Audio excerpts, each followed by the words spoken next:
Heyrðu, þið langaði að tala eitthvað bankana?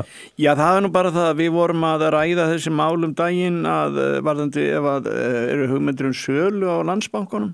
Já, af því að þingmenn Sjálfstæðisflokksins komið fram með... Já, það hafa verið svona...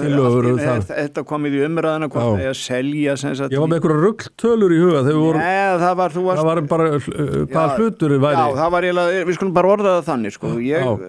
Töluðum það, sko, og við skulum kannski bara fá það að ég bara fór í þetta í morgun og aðeins uppfæri spár okkar. Þetta sem sagt við vorum með það fyrir nokkrum mánuðum, þá vorum við með að reika okkur með markaðsvirði bankana og það var vegna þess að þá átti í ríkið, náttúrulega Landsbankana fullu, en átti 100 milljarða sem þá voru skráður, hlutur ríkið sem var skráður 100 milljarða í Íslandsbanka. Hann var svo seldur á 90 milljarða og í ríkið þar að tapa og þurfa að bókværa tap held ég upp á 10-12 milljarða. En það önnur saga, við viljum ekki að fara í gegnum á sölun og Íslandsbanka núna. En aðalatrið það að ég mat þetta núna bara í morgun og eigið fyrir Landsbankans var núna 30. júní 324 milljarðar.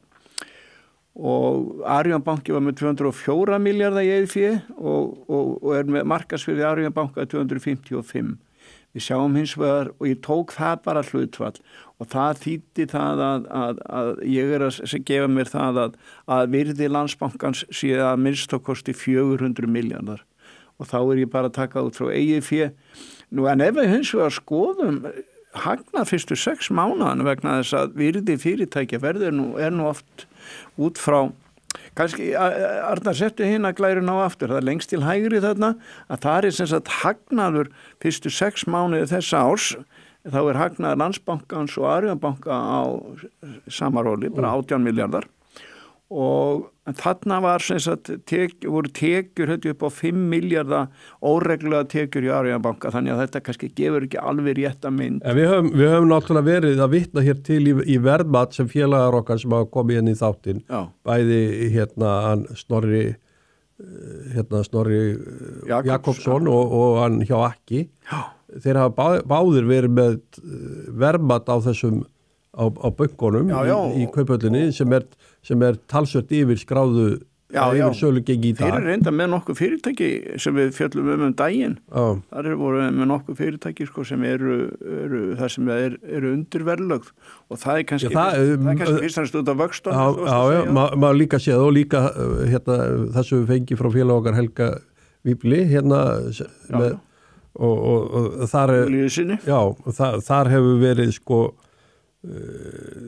þeir hafa verið að benda á svona tækifæri allavega kauptækifæri sem staðar og allavega halda. Ég held þeir hafa ekki verið með á sölu. Nei.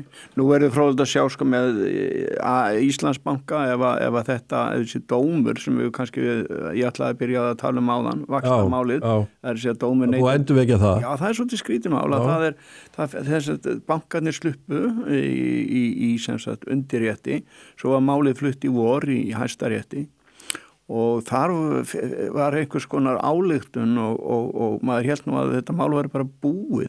En svo búið að endurflytja það. Hæstiréttur samþykkti að taka upp afturmálið með forsendum í ákveðnum álitaefnum. Það var bara 4-5 tiltekin álitaefni sem Hæstiréttur ætlar að fara yfir. Þetta var 7-mannadómur ef ég man rétt síðast og ætlar að verða ekki aftur. Þetta stort prófmál og þeir viljast hafa samþykkt að þetta held ég mjög óvenjulegt. Og það verður þá tekið fyrir aftur ákveðni efnisættir og þetta birtist held ég í því að leið að það var sagt frá þessu þá lækkaði gengi Íslandsbanka. Og Arion, þetta náttúrulega sko Íslands... Af því að þetta beinist af Íslandsbanka. En prófmálið. En það mun svo hafa fordæmisgefandi á hina bankana. Það smittar strax alveg út. Það gerir það og þetta setur sér svona einhverja smá óvissu inn í fjárfesta. Það gerir það auðvitað og það líka... Jón, heldur að ríki hafi vitað þetta og ákveðið þá bara að losa sig við hlutin? Er við með stórt skandal hér í innherju upplýsingar, Daði Már, Daði Már og flýtti sér að selja. Flýtti sér að selja 1 og 3.